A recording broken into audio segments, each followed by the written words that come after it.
Hello students. In yesterday's video, I had discussed about communication, what are the ways of communication, process and types. And in today's video, I will be discussing about principles of effective communication, the barriers of communication and how to develop an effective message. Now I will start from effective communication. The first one is, what are the principles of effective communication? Communication plays a vital role in human life. It is a part and parcel of human life. We spend most of our time in the dynamic process of communication. It has become a basic need of the civilization. But there is a question. Do we able to communicate properly? Does communication attain its goal? If the answer is negative, there is no meaning of communication. Therefore, it is very essential to improve our communication. By following these principles, we can improve our principles. And the principles are: number 1, principle of appropriate language, principle of clarity in ideas, principle of attention, principle of adequacy, principle of proper time, principle of feedback, principle of integration, principle of flexibility, and the last one is principle of listening. And now I will be explaining each and every principle. Number 1, principle of appropriate language. According to the principle, the communication should always be in a simple language. Ideas should be clear and be devoid of any doubt. The technical words and words having various meanings should be used to the minimum. The next one is principle of clarity of ideas. One should be very clear about its objective and what one wants to convey. First of all, it should be clear in the mind of the sender as to what he wants to say. The clearer the thoughts, the more effective is the communication. The next one is principle of attention. The purpose of communication is that receiver of information clearly understands its meaning. It means merely information is not communication. And it is important that the receiver should understand it.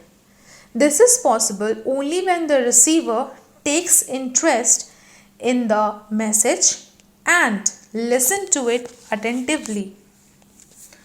The next one is principle of adequacy. The information sent to the receiver should be sufficient and complete in every respect. In the context of a business, incomplete information is dangerous. The sufficiency of information depends on the ability of the receiver. If the receiver happens to be capable, more information can be given within a few words. On the contrary, if in the case of less capable receiver, more details are needed. The next one is principle of proper time. The message should reach the receiver whenever they are needed. Late messages are meaningless and the unity of communication is ended. Hence, the message should be sent before the actual need, keeping in mind the time required for communication. The next one is principle of feedback. As we know that the mirror is the feedback of communication. It is essential for the sender of the message that he should know about the success of the message. It means that he should see whether the receiver has understood the message or not. Feedback is easily obtained in the face-to-face communication with the help of facial expression and reaction of the receiver. In the case of written communication, the sender can get the feedback by using appropriate means. The next one is principle of integration. Communication should be able to introduce all the employees in the enterprise with all the objectives so that all the employees move united towards the goal. The next one is principle of flexibility. Communication system should be able to absorb the changes in the organization. Communication system that cannot observe changes according to need becomes meaningless. The next one is principle of proper medium. In order to make communication effective, it is necessary not only to have clarity of ideas, consistency and completeness, but also to make a proper choice of medium. The next one is principle of listening. Listening is one of the important tasks of the sender. Here, listening refers to the reaction of the receiver. The sender must learn to listen with the inner ear. The sender can gather useful information through listening for further communication. So, the sender should stop talking because without stopping the talk, one cannot listen.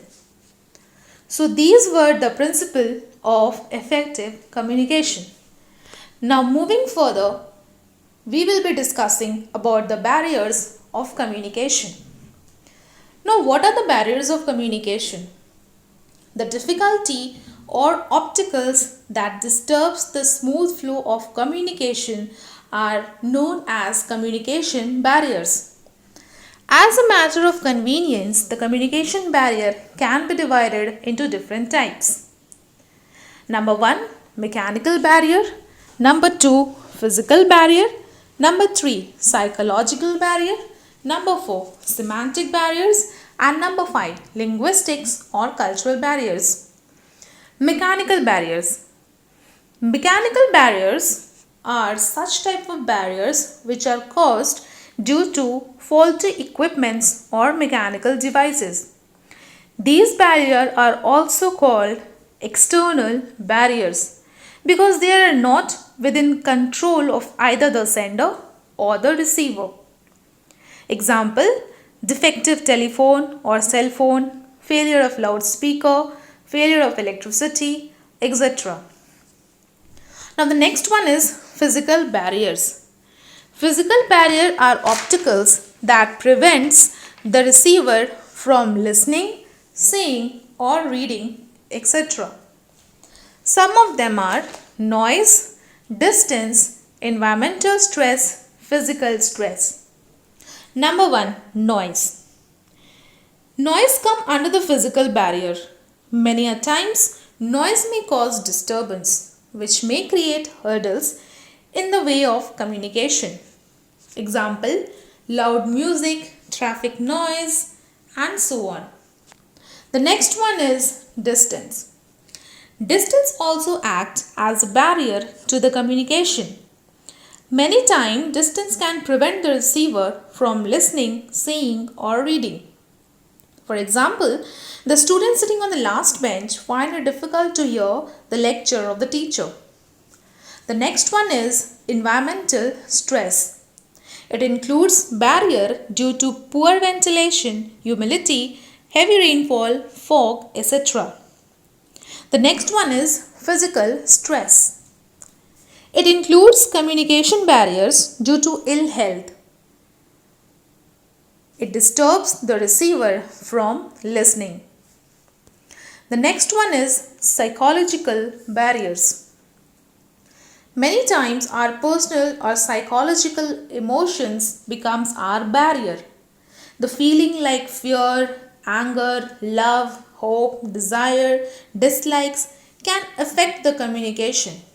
And the following points come under the psychological barrier. And they are status barrier, emotions, prejudice, impatient, the closed mind. Number 1, status barrier. This type of psychological barriers exist in the organization. It is caused due to following reason.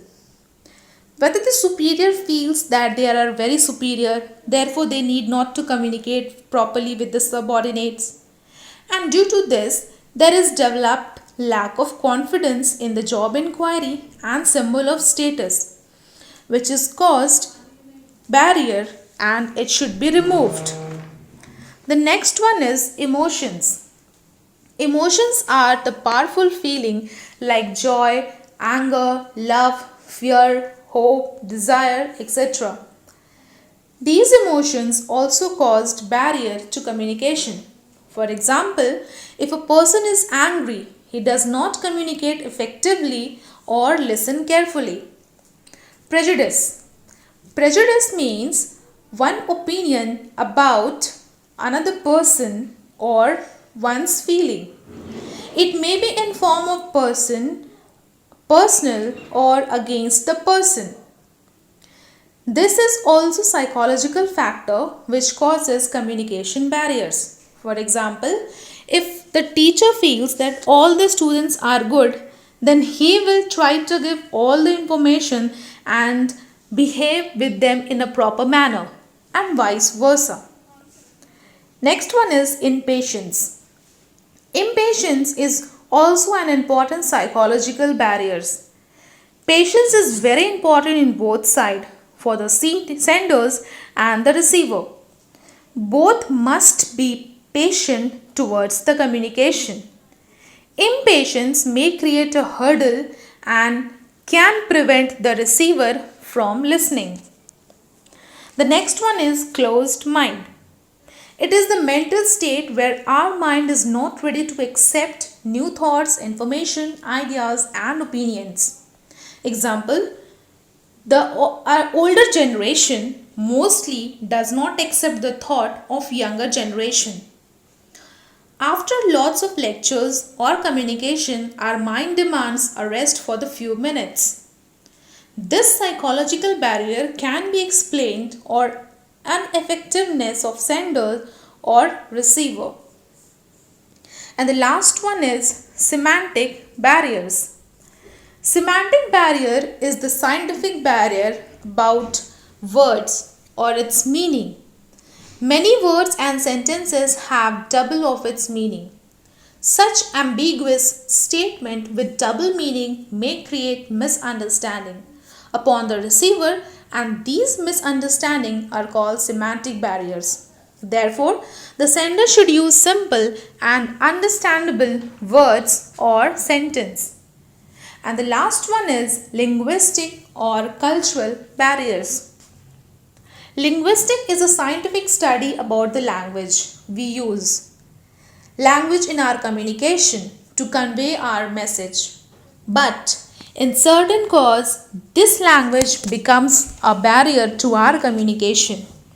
It is caused due to wrong pronunciation. For example, a Tamil speaking person is communicating with non-Tamilian may find difficulty to understand the language. Same language used in different culture, it takes different color, taste and conveys different meanings. Now the last topic for today is developing effective message. The success of communication largely depends on the effectiveness of our message.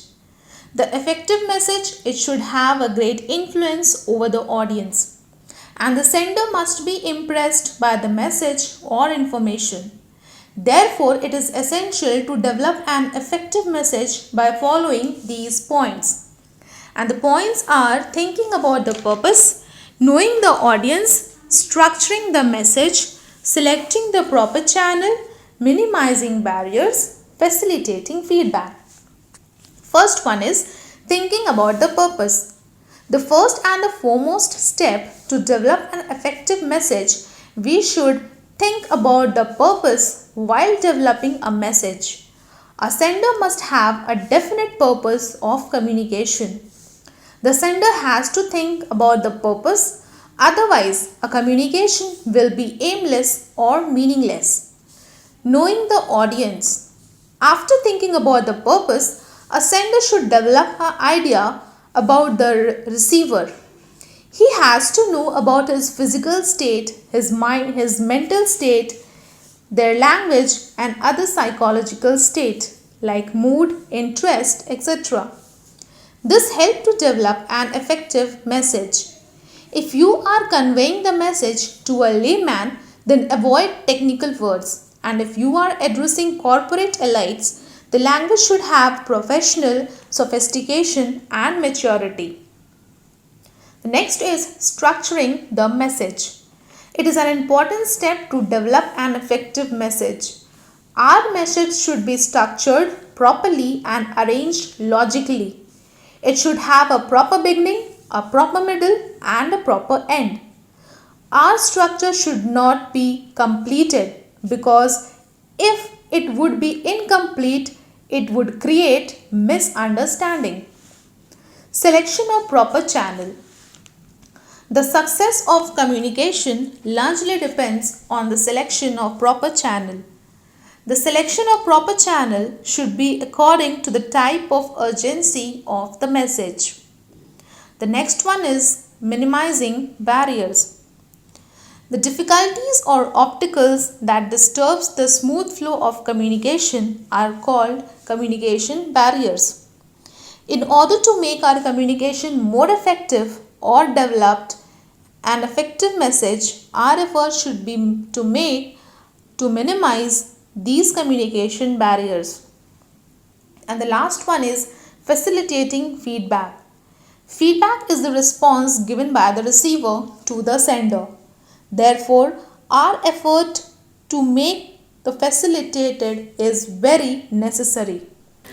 I hope you all have understood whatever I had taught you in this video. And in the next video, I will be discussing about non-verbal codes and the graphic communication, which is used in the process of communication. Thank you.